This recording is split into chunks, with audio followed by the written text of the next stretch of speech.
우리가 4주 전부터 구원 그 놀라운 축복이라는 큰 주제를 가지고 이제 네 번째 오늘 마지막 말씀을 함께 나누려고 합니다. 우리가 구원을 어떻게 얻게 되는가? 구원은 전적으로 하나님이 주시는 것이라고 나누었습니다. 구원은 하나님으로부터 주시는 한번 받으면 취소되거나 없어지지 않고 영원히 보장되고 보증되는 그런 하나님의 구원의 역사에 대해서 우리가 나누었습니다.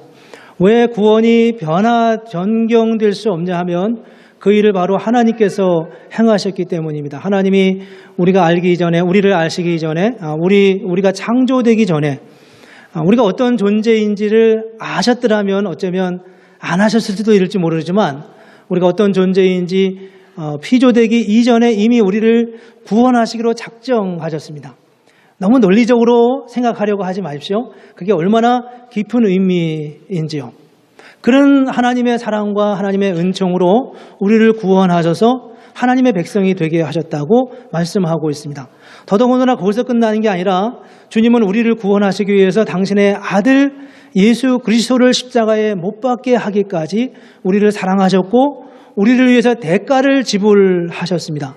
그런 놀라운 하나님의 은혜, 하나님의 역사가 그 안에 있어서 하나님은 당신의 의지로 이 일을 도무지 취소하거나 바꾸실 의향이 전혀 없으신 분이십니다. 그러면 우리는 이런 질문을 하게 되겠죠. 그러면 내가 다시 타락해도 구원을 얻을 수 있습니까? 그런 질문은 여기서 하지 마십시오. 왜냐하면 우리가 부족하면 하나님은 언제나 우리를 구원하십니다. 그러나 그것이 우리에게 다시 타락해도 된다고 하는 면허증은 아니기 때문입니다. 하나님께서 우리에게 뭐라고 말씀하셨냐 하면 요한복음 10장 28절 29절에 보면 이렇게 말씀합니다. 내가 그들에게 영생을 주노니 영원히 멸망하지 아니할 터이요 그들을 내 손에서 빼앗을 자가 없느니라. 그들을 주신 내 아버지는 만물보다 크심에 아무도 아버지 손에서 빼앗을 수 없다라고 말씀하고 있습니다. 어떤 상황도요. 로마서 8장 38절 39절에 보면 이렇게 말씀합니다. 내가 확신하노니 사망이나 생명이나 천사들이나 권세자들이나 현재일이나 장래일이나 능력이나 높음이나 깊음이나 다른 어떤 피조물도 우리를 우리 주 예수 그리스도 안에 있는 하나님의 사랑에서 끊을 수 없다라고 말씀하고 있습니다. 여러분 이 사랑을 믿으십니까? 여러분 이 구원의 역사를 믿으십니까? 한번 구원받은 그 구원이 결코 변개하지 않고 바뀌지 않고 사라지지 않는다는 것이 우리에게 얼마나 큰 위로와 소망이 되는지 모릅니다. 그런데 이제 마지막으로 우리가 구원에 대해서 말씀을 나누면서 우리가 고민할 문제가 하나 있습니다. 우리의 삶의 문제입니다. 교회에 대해서 생각할 때 우리는 그런 고민을 더 많이 하게 됩니다. 현대 교회에 대해 생각할 때 더 마음을 아프게 하는 사건들이 참 많이 있습니다. 예수를 믿으면 삶이 바뀌어야 되는데 그 삶이 여간해서 잘 바뀌지 않습니다. 늘 삶이 바뀌어지지 않은 사람들의 모습을 볼 때마다 우리의 마음을 아프게 하죠. 그래서 우리는 성경을 보면서 구원에 대해서 생각할 때마다 구원받았다고 하는 것을 강조하는 것만이 아니라 삶도 바뀌어야 되지 않냐 이렇게 자꾸 말하게 됩니다. 예수를 믿으면서 삶이 안 바뀌는 것도 문제이지만 그렇다고 해서 예수를 믿었다고 다 된 거냐 삶도 바뀌어야 되지 이렇게 말하는 것도 그렇게 옳은 접근은 아니라는 것입니다. 구원에 대한 정확한 바른 이해가 우리에게 필요한데 구원받은 자 우리가 하나님의 은혜로 인하여 구원을 받았다라고 하는 것을 생각할 때 우리에게 가져오는 가장 첫 번째 반응이 있습니다. 여러분 기억하십니까? 내가 처음 예수를 믿을 때 어떤 느낌이었는지요? 어떤 게 나에게 예수를 믿는다는 것에 대한 가장 큰 특징이었는지 기억하십니까? 그 가장 큰 특징은 무엇이었냐 하면 바로 기쁨이라는 것이었습니다. 그래서 처음에 그렇게 인사했잖아요. 복음의 능력과 기쁨을 누리십시오. 여러분 그런 적 있으세요? 교회를 처음 나가면서 그 예수를 믿는다는 것이 왠지 모르게 설명할 수 없지만 내 마음을 설레게 하고 나를 흥분하게 하는 것입니다. 뭐라고 설명은 할 수 없는데 주일 예배 드리고 나면 수요 예배 생각나고 수요 예배 드리고 나면 언제 주일 오나 이런 생각으로 그렇게 믿었던 적이요. 한때는 다 그런 마음이 있었어요. 지금은 어떨런지 몰라도요.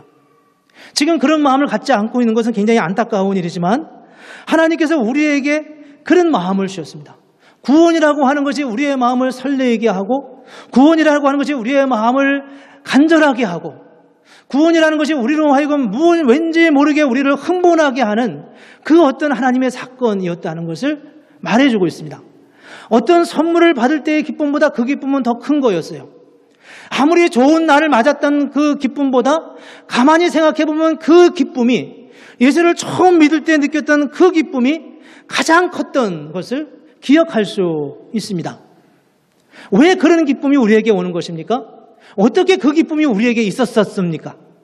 그 기쁨은 어디서부터 오는 것인가요? 그것은 바로 하나님이 우리에게 주신 기쁨이었기 때문에 그렇습니다. 우리가 어떤 존재인지 상관하지 않으시고요. 우리가 어떤 존재인지, 어떤 성격과 캐릭터를 가지고 있는지 개의치 아니하시고 우리를 있는 그대로 받아들이시고 당신의 자녀로 삼으셨던 하나님의 그 놀라운 역사가 우리에게 있었기 때문에 우리는 그것을 다 설명해내지는 못했지만 우리 마음속에 있는 기쁨이 그것을 말해줬고 대변해 주었습니다. 구원이 얼마나 놀라운 일들을 가져오는지 아십니까? 구원을 받으면 우리가 제일 먼저 죄의 용서를 받습니다. 그리고 우리가 의롭다 함을 얻습니다. 칭의라고 하죠. 우리는 비록 부족하고 우리 안에 여전히 악함이 있지만 하나님께서 우리를 보실 때 의로운 자다라고 인쳐주신다는 겁니다. 그리고 세 번째가 예수를 믿으면 중생한다고 그래요. 거듭난다고 그러죠. born again 한다고 하죠. 성령이 우리 안에 들어오셔서 우리 안에서 생명을 낳습니다. 예수님이 어떻게 태어나셨어요? 성령으로 태어나지 않았습니까? 성령이 우리 안에 오셔서 우리에게 새로운 생명을 불어넣어 주십니다. 그래서 하나님의 자녀가 되게 하시죠. 하나님과 우리와의 관계가 형성되는 것입니다. 이게 다 그냥 우리의 지나가는 이야기가 아니라 실제로 이 놀라운 하나님의 역사를 주님은 2000년 전에 이루어 가셨다는 거예요.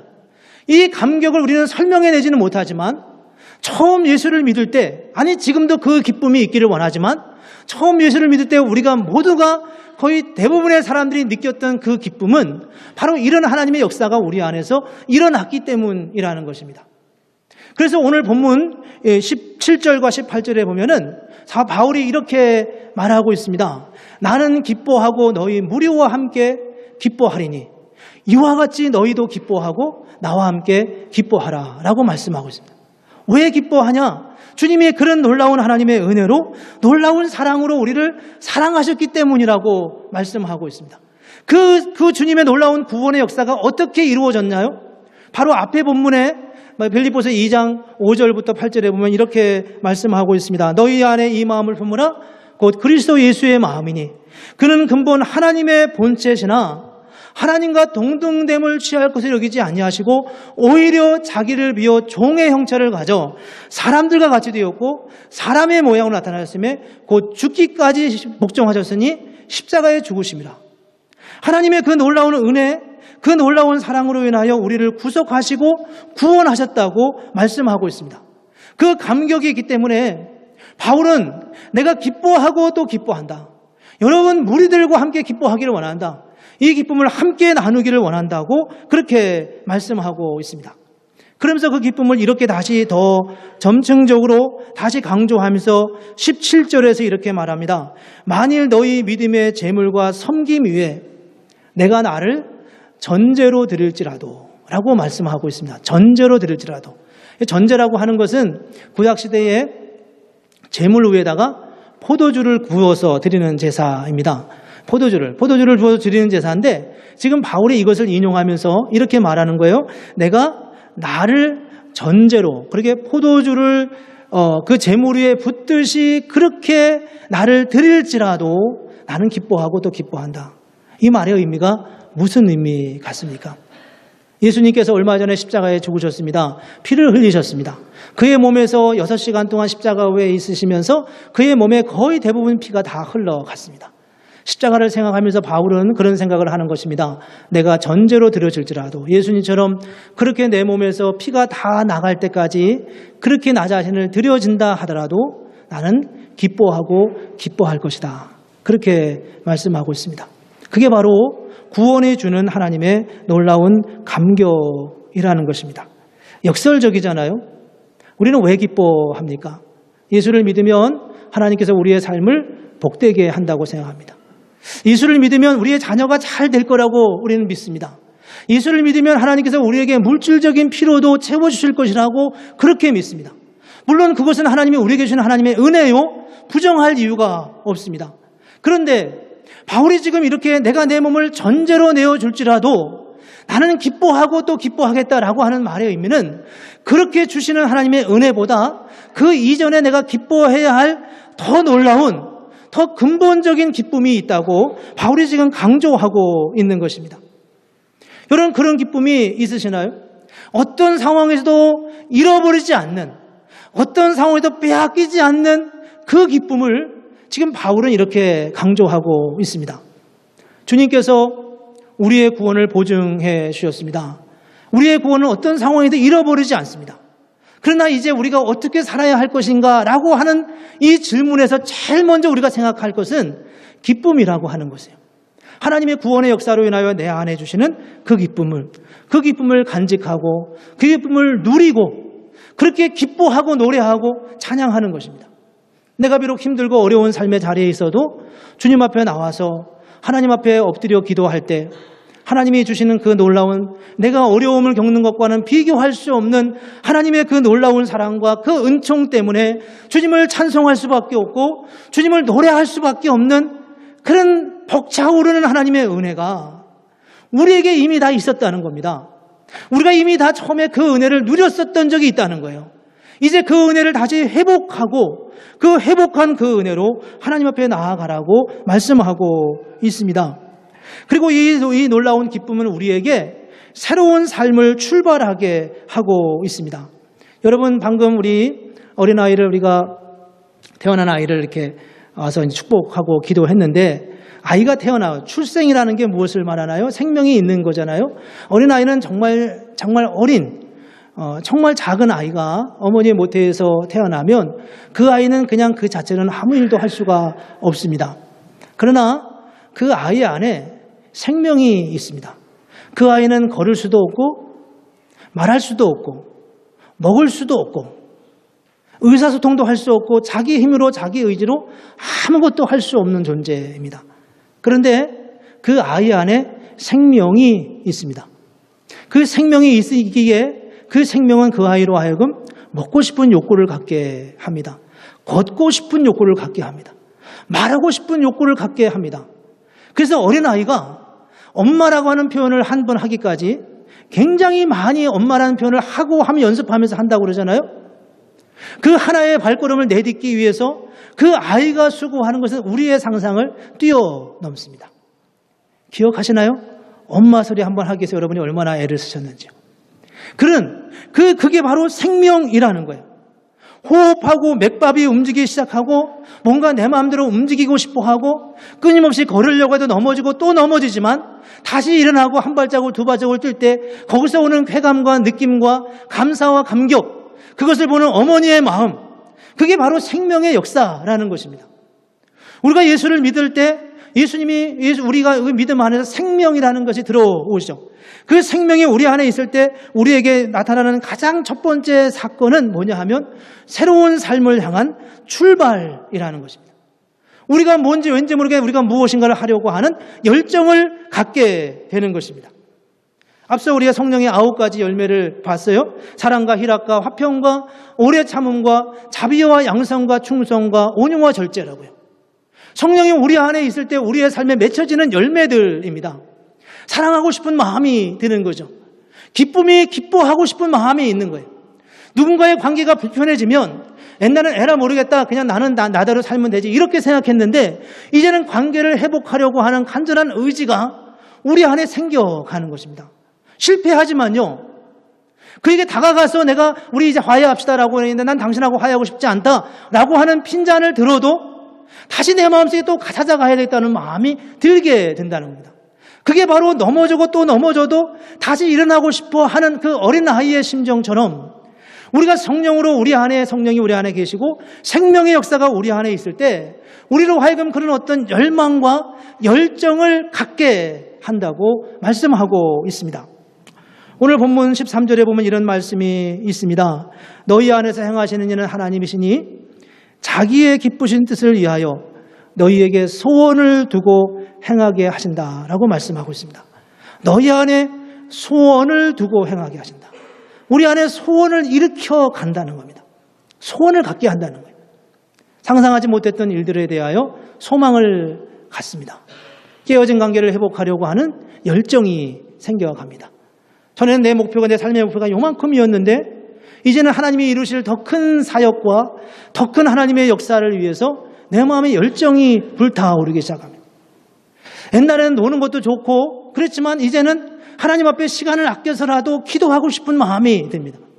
시간이 나면 말씀을 보고 싶은 마음이 들고, 시간이 되면 누가 어려운 사람 없는지를 돌아보고 싶은 마음이 들고, 이런 선한 열정이 어디서 생기냐 하면 우리가 예수를 믿을 때 그 생명이 우리 안에 계실 때 주님께서 너희에게 소원을 두고 행하게 하신다고, 하고 싶은 열망을 갖게 함으로써 그 일을 하게 하신다고 말씀하고 있습니다.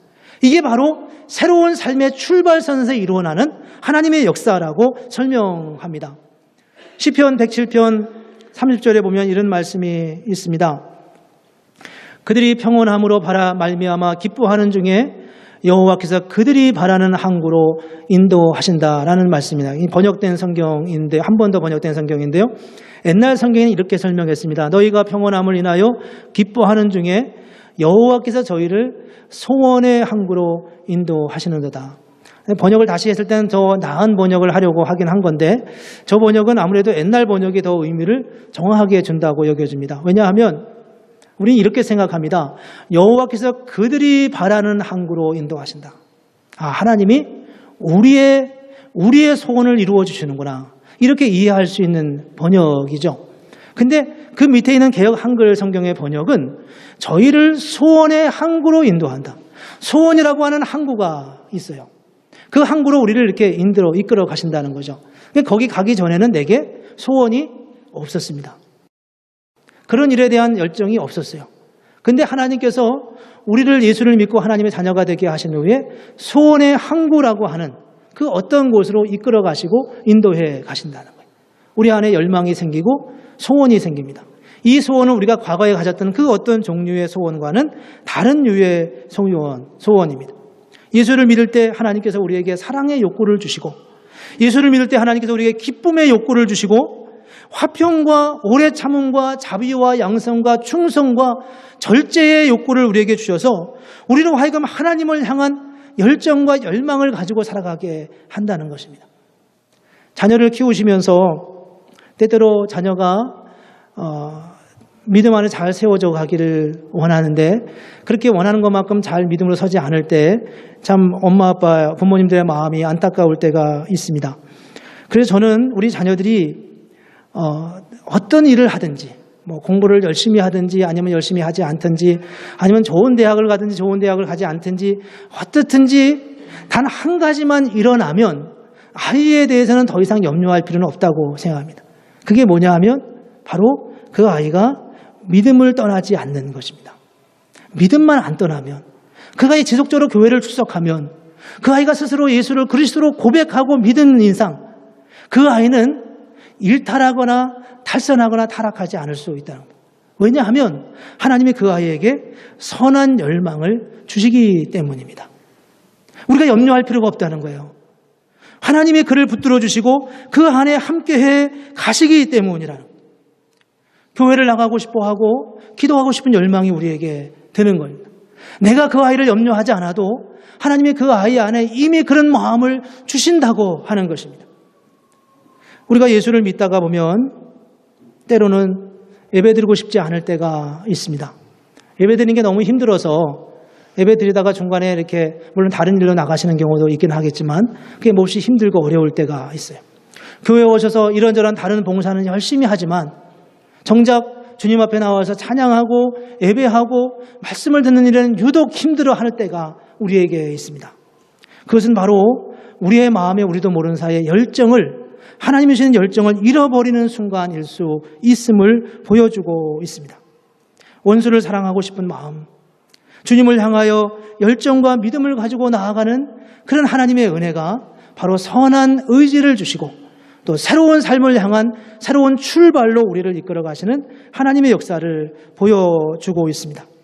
그리고 이런 하나님의 마음, 새로운 삶이 출발되고 나면 주님께서 우리에게 선한 의지를 허락해 주십니다. 처음 그 마음을 갖게 되는 것은 내가 의지로 한 건 아니었어요. 그렇잖아요?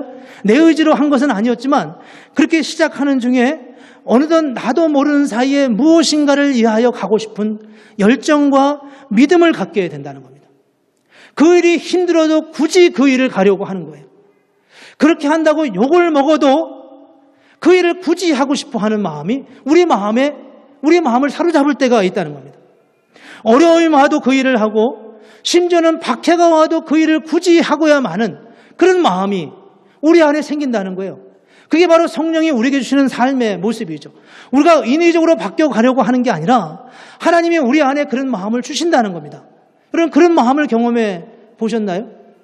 얼마 전에 우리 지금 어린아이들이 지금 이제 특별한 상황에서 같이 예배를 드렸지만 전에는 우리 유스 친구들이 함께 예배를 드렸습니다. 한 10주 이상 같이 예배를 드렸는데 그때 이제 같이 드리니까 이렇게 설교를 이제 따로 해야지 또 이게 뭐 어른 설교 드리라고 하면 부담이지 않겠습니까?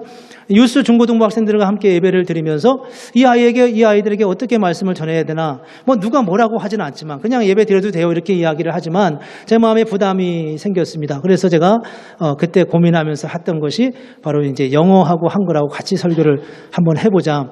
이참에 저도 영어 실력도 좀 한번 늘려보자. 이런 마음으로 시작을 했어요. 11번 예배를 했는데 그중에 8번을 했어요. 찾아보진 마세요. 그 유튜브를. 그렇게 어떻게 그 설교를 했는데 정말 힘들었죠.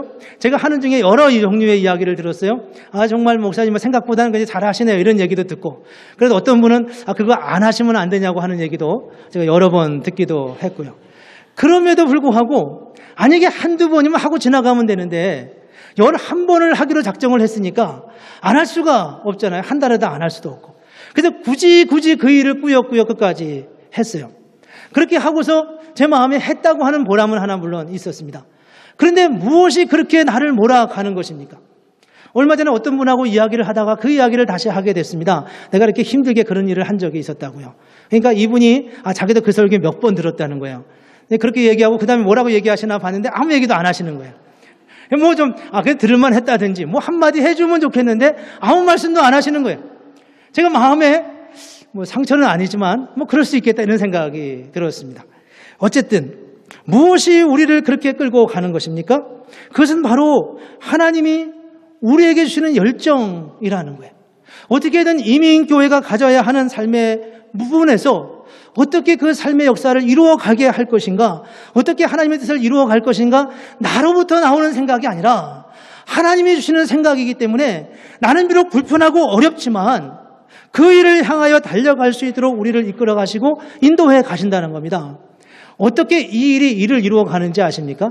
그 다음에 우리 어느 사역자가 오실 기회가 됐습니다. 우리 유스를 위해서 이렇게 설교를 해줬으면 좋겠습니다. 저는 이제 그냥 개인적으로 인터뷰를 하고 우리 교회 학교를 담당한 집사님이 그분과 이제 이야기를 하면서 구체적인 사역에 대한 논의를 했는데 이 집사님이 그분에게 이렇게 말했습니다. 이렇게 하고 예배는 이렇게 드렸으면 좋겠습니다. 근데 설교는 영어와 한글로 같이 이렇게 해줬으면 좋겠습니다. 그러니까 이분이 조금 부담을 느끼셨는가 봐요. 좀 자신은 없는데 어떻게 했으면 좋겠냐, 어떻게 해야 되냐라고 이야기하니까 이 집사님이 제가 한 설교를 보여주면서 요만큼만 하면 된다 이렇게 했다는 거예요. 요만큼만 하면 된다. 그러니까 이분이 그 얘기를 듣고서 그 정도는 나도 할 수 있습니다. 이렇게 다시 대답을 했다는 겁니다. 제 마음이 얼마나 위로가 되겠습니까? 하나님의 역사는 어떻게 할 줄 모르는 거예요. 제 마음에 사실 그런 소원이 있었습니다. 무슨 소원이냐 하면 우리가 이제 미국 땅에 이렇게 살다 보니까 영어가 필요할 때도 있고 영어를 써야 되고 또 미국 사람들이 오시면 같이 교제도 해줘야 되는데 평소에 개인적으로 만나면 그래도 제법 영어를 잘하시는 분들도 옆에 누가 있으면 말하기가 입이 닫혀지고 잘하지 못하는 거죠. 그래서 제가 하나님 나는 영어를 이렇게 못해도 할 수 있구나. 요 모델이 좀 됐으면 좋겠습니다. 요 생각을 제가 한 적이 있었어요. 근데 저 역시 용기가 안 났는데 그 상황을 보면서 이게 그렇게 쓰임을 받는구나 이런 생각을 한 적이 있었습니다. 하나님이 우리에게 주시는 하나님의 역사입니다. 하나님이 우리를 구원하시고 그 구원의 역사를 이루어 가신 다음에 제일 먼저 주시는 게 기쁨이에요. 그리고 그 기쁨으로 인하여서 무엇인가를 하려고 하는 작은 열정들, 작은 일들이 우리 안에서 시도되기 시작합니다. 그리고 그 일들이 우리에게 모아지면서 우리 안에 그런 선한 의지가 생기는 거예요. 11번 중에 2번은 선교 갔다 오고 이런저런 일로 빠지고 9번을 했었어야 되는데 마지막 설교를 하다가 그냥 한글로 해버린 기억이 있어요. 이제 마지막인데 뭐 하면서. 우리에게 그런 부담이 있어요. 그렇지만 또 한편으로 성령께서 우리 안에 끊임없이 그런 하나님의 마음을 주신다는 것입니다. 저와 여러분에게 우리가 예수를 믿고 구원받은 하나님의 사람이라면 우리 안에는 다 그런 열정이 있어요. 우리가 알지 못해서 그런 것뿐이죠. 그런 삶의 상황, 빌립보 교회의 성도들이 바로 그런 상황이라는 것을 바울이 알고 오늘 본문의 말씀을 지금 이렇게 말씀하고 있습니다. 뭐라고 말씀하시냐면 12절에 그러므로 나의 사랑하는 자들아 너희가 나 있을 때뿐 아니라 더욱 지금 나 없을 때에도 항상 복종하여 두렵고 떨림으로 너희 구원을 이루라 라고 말씀하고 있습니다. 힘듭니다. 할까 말까 망설이고 있습니다. 그런데 그들 안에 열정이 있습니다. 이거는 예수를 믿기 이전 사람들에게 명령하는 게 아닙니다. 이렇게 해야 구원을 받는다 그러는 게 아니었습니다. 이 말씀은 이미 우리가 예수를 믿고 생명이 우리 안에 있어요. 우리도 모르는 사이에 우리 안에 작은 열망들이 생기기 시작합니다. 이전에는 없었던 새로운 소원의 항구로 우리를 이끌어 가시고 있습니다. 전에 몰랐던 작은 소원들이 우리에게 일어나고 있습니다. 하다못해 교회당을 청소하고 싶은 마음이 들 수도 있고요. 하다못해 내가 무엇인가를 섬기고 싶은 성가대를 섬기고 싶은 마음이 들 수도 있고요. 내가 노래는 잘 못하지만 내가 찬양팀을 나도 끼워만 주면 하고 싶다. 이런 마음이 있을 수도 있고요. 교회당을 들어오면서 누가 잘 환영을 못 해줬을 때 내가 잘 못하지만 내가 안내라도 좀 했으면 좋겠다. 그런 마음이 우리에게 들 수 있다는 겁니다. 그런 작은 마음이 들 때 우리가 어떻게 해야 되냐? 오늘 본문이 이렇게 말씀하고 있습니다. 그러므로 나의 사랑하는 자들아 너희가 나 있을 때뿐 아니라 더욱 지금 나 없을 때에도 항상 복종하여 두렵고 떨림으로 너희 구원을 이루라고 말씀하고 있습니다.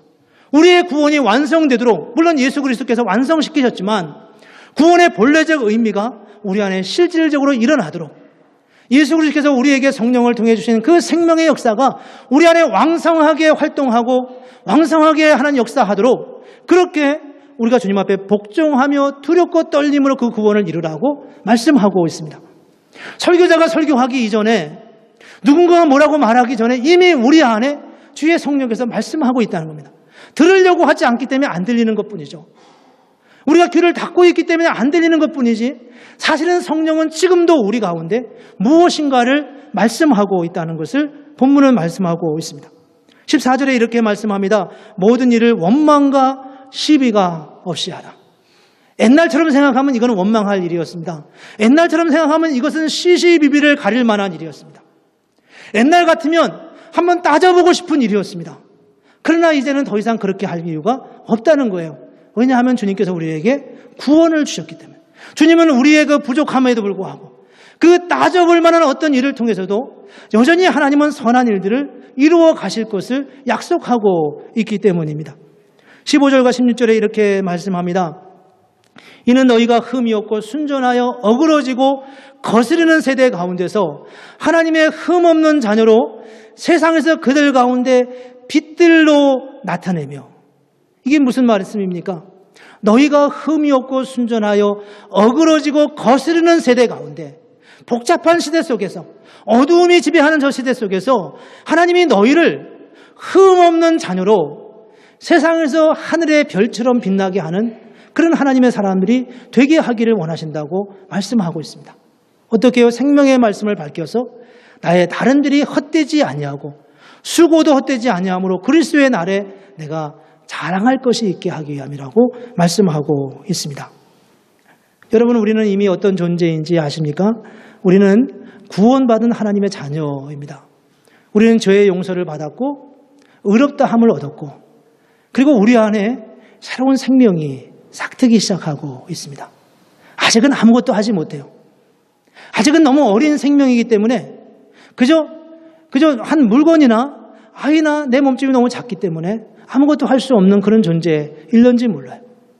그러나 왠지 모르게 내가 기도할 줄은 모르지만 아프면 뭔가 해야 되겠다는, 기도해야겠다는 생각이 들고, 내가 성경은 잘 모르지만 힘들고 어려우면 성경을 좀 보고 싶은 마음이 우리 안에 들 수 있다는 겁니다. 작은 생명의 역사가 우리 안에서 하나씩 하나씩 올 때, 걷다가 또 넘어지고 걷다가 또 넘어지고, 나를 돌보지 않는 엄마를 부르고 싶어서 엄마 엄마 외쳐가지만 엄마라는 발음이 안 돼서 수천 번 수만 번 그 말을 반복하면서 엄마의 이름을 부르다가 결국 엄마라는 입을 뗄 수 있는 그 순간이 오는 것처럼, 생명이 있는 자는 어떤 순간도 그 일을 포기하지 않고 낙심하지 않고 그 일을 위해 힘써야 달려간다고 성경이 말씀하고 있습니다. 저와 여러분 안에 생명이 있다는 겁니다. 내 눈에 잘 보이지 않지만요, 아직은 너무나 작더라도요, 우리가 주를 위해서 무엇인가 선한 일을 어떻게 이루어 갈 수 있겠어요? 그러나 그 생명이 우리 안에서 싹 터오르기 시작하면 우리도 모르는 사이에 작은 열망들이 생기기 시작합니다. 그럴 때 그 일을 외면하지 말라고 말합니다. 성령께서 우리에게 말씀하십니다. 뭔가 휴지가 떨어지면 뭔가 죽고 싶고 지속적으로 그 자리가 지저분한 걸 보면 내가 하고 싶은 열망이 생깁니다. 예배를 소홀히 여겼던 마음에 게림직함이 들고 마음에 불편함이 생길 때 하나님의 성령이 주는 그 음성에 대하여 외면하지 말고 주님 앞에 복종하고 순종해 가라고 말씀합니다. 엄마 안 되는 말을 한 번, 두 번 반복하다 보면 엄마를 부를 수 있고 아빠를 부를 수 있고 대화가 가능하고 어마어마한 사상과 자기 지식을 논리적으로 표현할 수 있는 그 성장의 단계까지 이르기까지 얼마나 많은 과정들을 거쳐가지만 그 저변에 가장 중요한 것은 바로 생명이 있다고 하는 것입니다. 우리는 세상의 생명이 아니라 하나님이 우리에게 주신 생명의 역사를 가졌습니다. 그 생명 때문에 기뻐하시고 그 생명 때문에 우리에게 새로운 삶이 시작되는 것을 감격스럽게 지켜보고 어느 순간 우리 안에 열망을 줄 때 그 열망에 외면하지 말고 순종의 발걸음으로 주님 앞에 나아가는 그런 하나님의 사람이 될 때 주님께서 저와 여러분을 통해서 정말 아름다운 위대한 하나님의 놀라운 역사를 이루어 가실 것을 믿습니다. 이 믿음, 이 은혜를 가지고 힘써 한 주간 한 생애를 달려가는 그런 복된 성도 되시기를 주의 이름으로 축복합니다. 기도하겠습니다.